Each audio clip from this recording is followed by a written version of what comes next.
You didn't choose what you watched yesterday. You didn't choose what you thought about this morning. And if you're being honest, you didn't even choose to click on this video. Something about it pulled you in. A word, a feeling, a quiet sense that this might explain something you've been noticing but couldn't name. That wasn't an accident, and what I'm about to show you isn't obvious, because if it was, it wouldn't work. Most people believe they are in control of their own mind. It feels true. You decide when to open your phone. You choose what to watch. You scroll when you feel like it, and stop when you're done. At least, that's what it looks like on the surface. But think about yesterday. How many times did you unlock your phone without a clear reason? How many times did you switch between apps without remembering why you opened them in the first place? How often did you feel the urge to check something, even when nothing had changed? No notification, no message, no real trigger, just a quiet pull, almost automatic. That's the part most people ignore, because it feels small, harmless. But it's not random, and it's not entirely yours. Your brain is built for survival, not clarity. It prioritizes things that are new, fast, emotionally stimulating. Anything that stands out gets your attention. This used to be useful. Noticing movement in the distance could mean danger. Reacting quickly could save your life. But now, that same system is being used differently. Every platform you use is designed to learn how your attention works, not in a general way, in a very specific, personal way. It studies how long you pause on something, what you skip instantly, what you come back to later, what makes you hesitate. Even the things you almost engage with are recorded. And over time, this creates a pattern, a model, a version of you that reacts predictably. Somewhere in the background, there is a system that understands your behavior better than you consciously do. It knows what kind of content keeps you watching, what tone makes you stay, what topics suddenly trigger curiosity. It doesn't need to understand you as a person. It just needs to understand your reactions. And reactions are easier to predict than thoughts. So instead of asking, "What do you want to see?" it asks, "What will keep you here longer?" And then it delivers exactly that, again and again and again, until your feed starts to feel familiar, comfortable, almost like it gets you. But what's really happening is simpler. You are being shown more of what you already respond to, and slowly, that starts shaping what you respond to next. At first, it feels like choice. You click on something because you're interested. But over time, something changes. You stop searching. You stop deciding.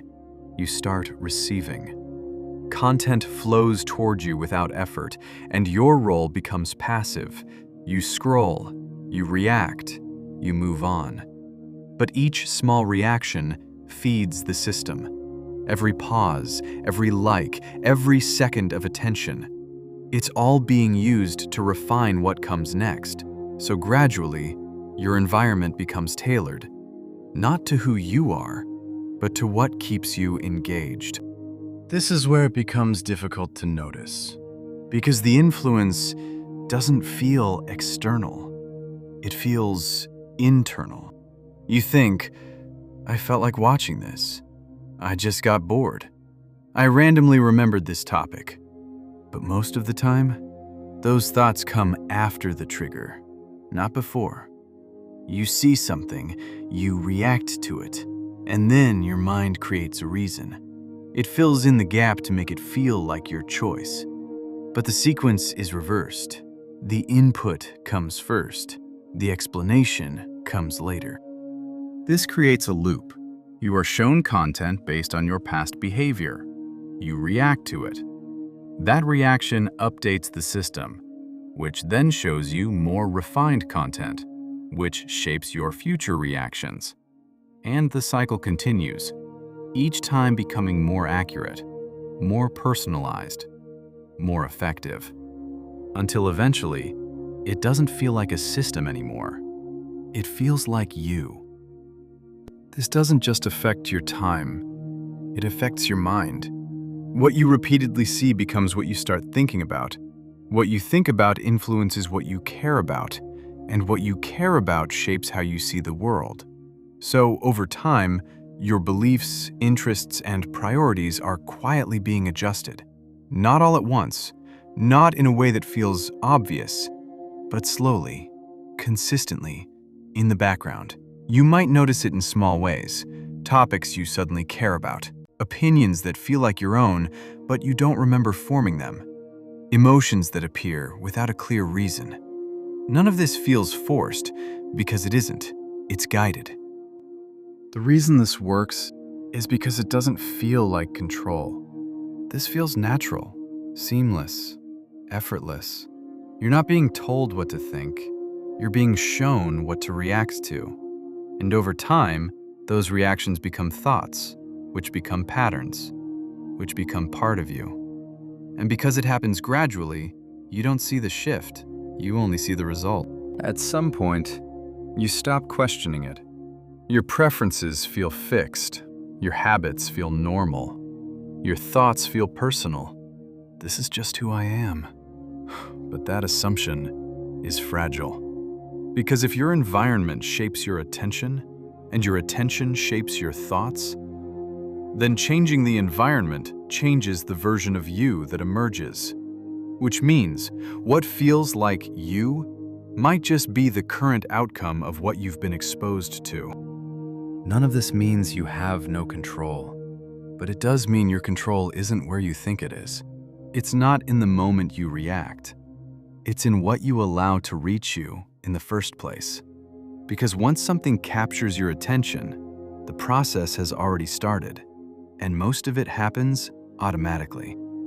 So the question isn't, are you being controlled? It's more uncomfortable than that. If your thoughts can be predicted, influenced, and triggered without you noticing, then where exactly does your control begin? And how much of what you call your mind was shaped before you even had the chance to choose?